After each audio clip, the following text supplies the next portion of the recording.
नमस्कार दोस्तों, मैं हूं संतोष पाठक और आप लोग देखना शुरू कर चुके हैं संतोष पाठक ऑफिशियल यूट्यूब प्लेटफॉर्म। दिल्ली की जनता ने कुछ महीने पहले भारतीय जनता पार्टी के 27 साल के वनवास को खत्म करके दिल्ली की गद्दी उनको सौंपी और देश के प्रधानमंत्री नरेंद्र मोदी ने, गृह मंत्री अमित शाह ने जिस तरह से चौंकाने वाले अंदाज में वो फैसला करते रहते हैं, तमाम दिग्गज नेताओं को, दावेदारों को दरकिनार करते हुए एक महिला चेहरे को सामने रखा और रेखा गुप्ता को दिल्ली की मुख्यमंत्री बनाया गया। ये कहा गया कि कांग्रेस ने भी महिला मुख्यमंत्री दिया था शीला दीक्षित के तौर पर। आम आदमी पार्टी ने भी आतिशी के तौर पर एक महिला मुख्यमंत्री दिल्ली की जनता को दिया, तो भारतीय जनता पार्टी को भी महिला मुख्यमंत्री ही देना चाहिए। हालांकि ये तमाम तरह के जो तर्क दिए जाते हैं वो तो फैसले के बाद में दिए जाते हैं।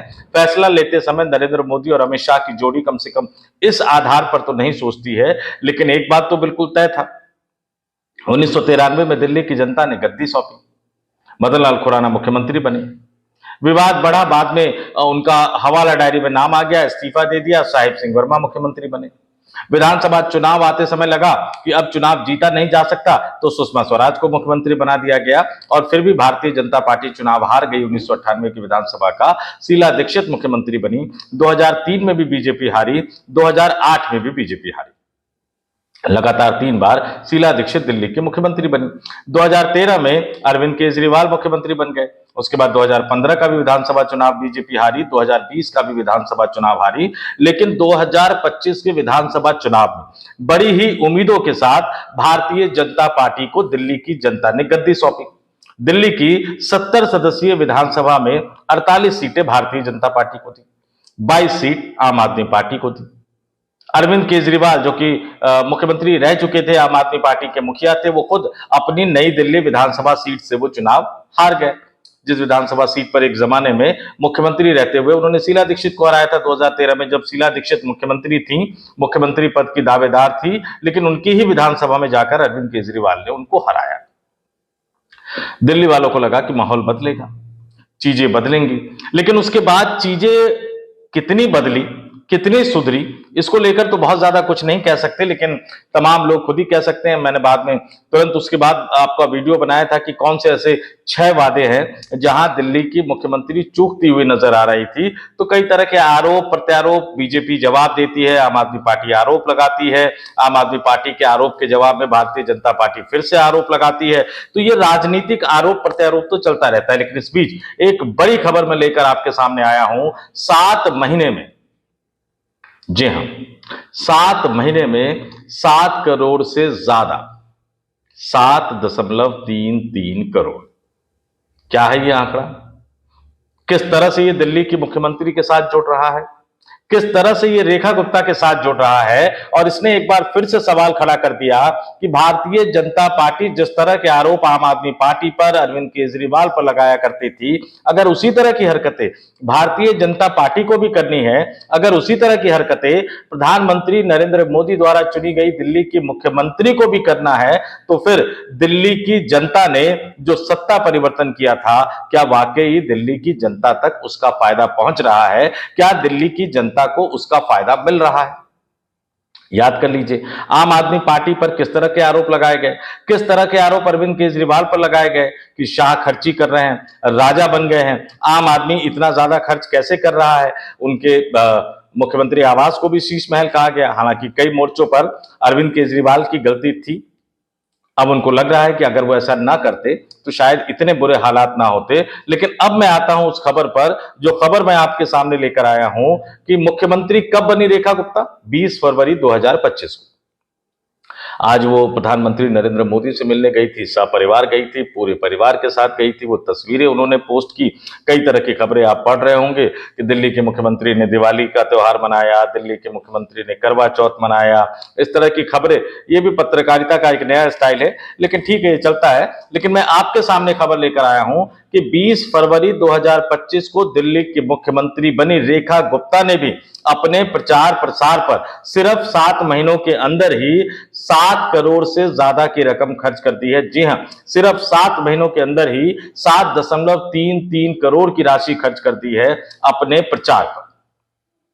अगर आप अच्छा काम कर रहे हो तो दिल्ली की जनता को ये बताने की जरूरत क्यों है कि आपको अच्छा काम करना पड़ रहा है या आप अच्छा काम कर रहे हैं, दिल्ली की जनता को बताने के लिए विज्ञापनों की जरूरत क्यों है। इसी तरह के आरोप भारतीय जनता पार्टी आम आदमी पार्टी पर लगाया करती थी, अरविंद केजरीवाल पर लगाया करती थी, और अब इसी तरह के आरोप, अब ये सिर्फ आरोप नहीं है क्योंकि इस बात का खुलासा खुद दिल्ली सरकार ने कर दिया है। आपके स्क्रीन पर मैं एक आरटीआई दिखा रहा हूं, आरटीआई एक्टिविस्ट जिन्होंने धनखड़ साहब के बारे में भी अपनी आरटीआई से तहलका मचा दिया था, उन्होंने एक आरटीआई डाली और आरटीआई उन्होंने दिल्ली सरकार को डाली और दिल्ली सरकार से कुछ पूछा और उसके जवाब में दिल्ली सरकार ने जो जवाब दिया वो अपने आप में चौंकाने वाला जवाब है।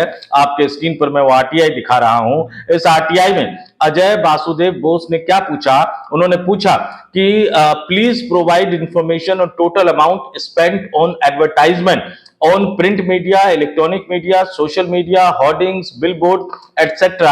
by Delhi government from 8 March 2025 to 23 सितंबर 2025। और दिल्ली सरकार की तरफ से जवाब भी आ गया।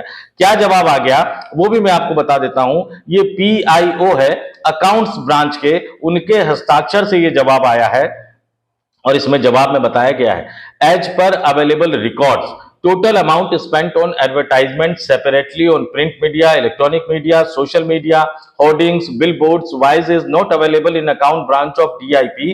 However, the total expenditure incurred on advertisement in publicity in DIP is as under, और बाकायदा आगे डेट बता रखी है 1 मार्च 2025 से लेकर 30 सितंबर 2025 के बीच में, यानी मार्च से लेकर सितंबर के महीने में, यानी आप सीधे सीधे कर लीजिए मार्च, अप्रैल, मई, जून, जुलाई, अगस्त, सितंबर, यानी 7 महीनों के दौरान जो कुल राशि खर्च की है दिल्ली की मुख्यमंत्री रेखा गुप्ता ने, दिल्ली सरकार ने एडवर्टाइजमेंट पर, वो 7 करोड़ से ज्यादा की राशि है, 7.33 करोड़ रेड से अंडरलाइन कर रखा है। ये आरटीआई का जवाब है और इसलिए मैंने कहा कि ये राजनीतिक आरोप प्रत्यारोप का हिस्सा नहीं है, क्योंकि एक आरटीआई डाली गई और उस आरटीआई के जवाब में ये जवाब दिया गया directorate of information and publicity government of NCT of Delhi old secretariat, यानी जो पुराना सचिवालय है अकाउंट्स ब्रांच, उसने ये जवाब दिया है। और सिर्फ 7 महीने में अगर आप 7.33 करोड़ यानी 7 करोड़ से ज्यादा की रकम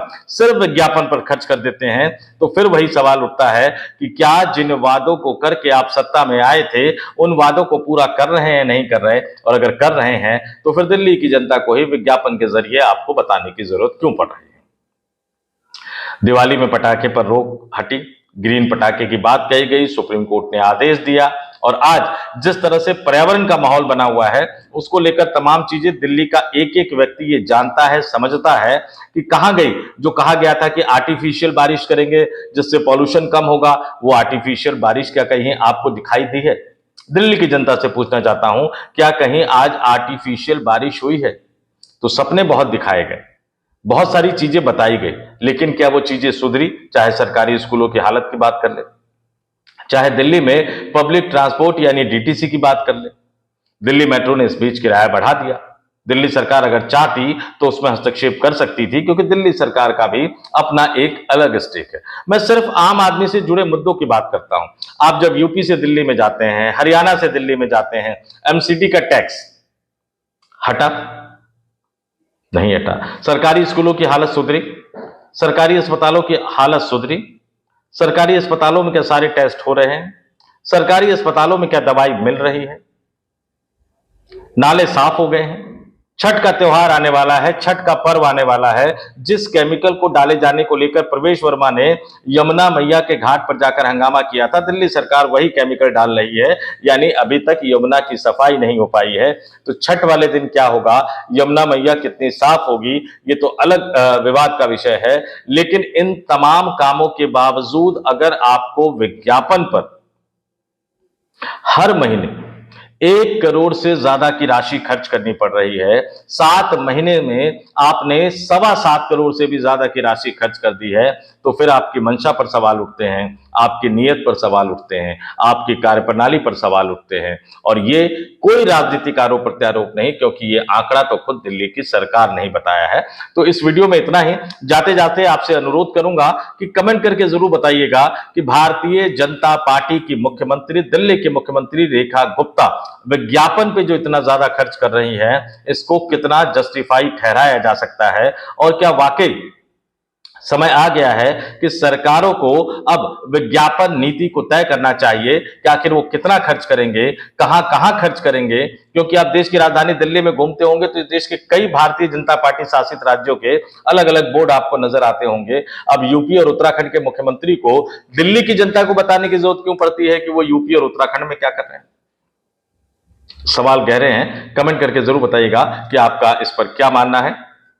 तो इस वीडियो में इतना ही। जाते जाते आपसे अपील करूंगा, वीडियो पसंद आया हो तो लाइक कीजिएगा, शेयर कीजिएगा, ज्यादा से ज्यादा लोगों तक पहुंचाइएगा, और कमेंट करके जरूर बताइएगा कि इस वीडियो के बारे में, इस स्टोरी के बारे में आपका क्या मानना है। और हाँ, संतोष पाठक ऑफिशियल यूट्यूब प्लेटफॉर्म को सब्सक्राइब जरूर कीजिएगा, और अगर आप मेंबर के तौर पर ज्वाइन कर सकते हैं तो हमारे इस यूट्यूब मंच को ज्वाइन भी कीजिएगा। इस वीडियो में इतना ही। मुझे यानी संतोष पाठक को दीजिए इजाजत। आप तमाम लोग देखते रहिए संतोष पाठक ऑफिशियल यूट्यूब प्लेटफॉर्म। नमस्कार।